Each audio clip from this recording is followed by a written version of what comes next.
Imagine stepping into a high-stakes final exam.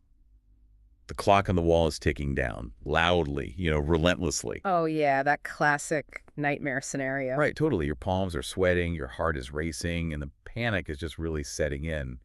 But what if that feeling of crushing anxiety wasn't just like a biological response? Meaning, what if it's doing something more? Exactly.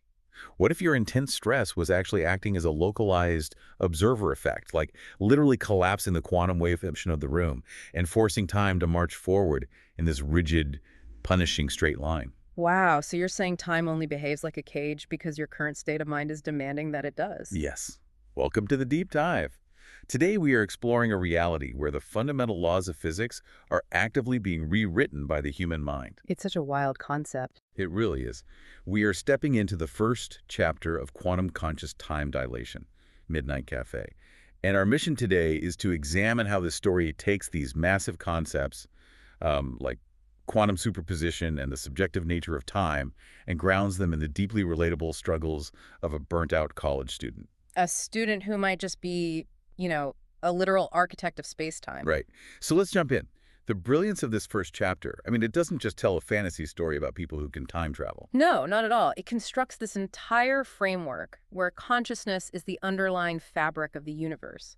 It asks you to consider whether the rigid structures of our modern lives are actually overriding our innate ability to navigate reality. And to set that up, the author opens with a prologue that fundamentally dismantles our understanding of classical physics. Totally dismantles it. We're introduced to this narrator named Ray Rad.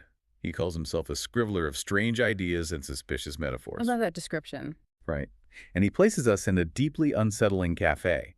The walls are covered in clocks, but none of them are ticking. Which is creepy right off the bat. Yeah, and the chalkboard is scrawled with equations and doodles of laughing particles. Mm. But the most striking detail is the smell. It's this heavy, clashing mixture of roasted espresso and sharp, metallic ozone. And that olfactory detail is just a perfect physical manifestation of the central conflict. How so?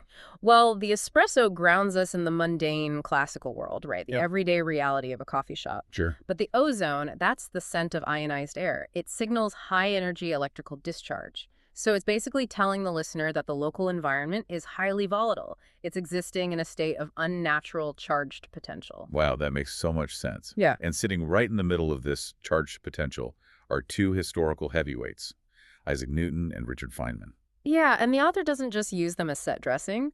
They're actively debating the nature of reality. Right. Newton is treating time, as he always did, as an absolute mathematical constant. He's muttering about the degradation of intellectual decorum while scribbling vectors. Typical Newton. Exactly. And across from him, Feynman is balancing a sugar packet, grinning like he just pranked the multiverse. He represents the quantum world of path integrals, where, a particle takes every possible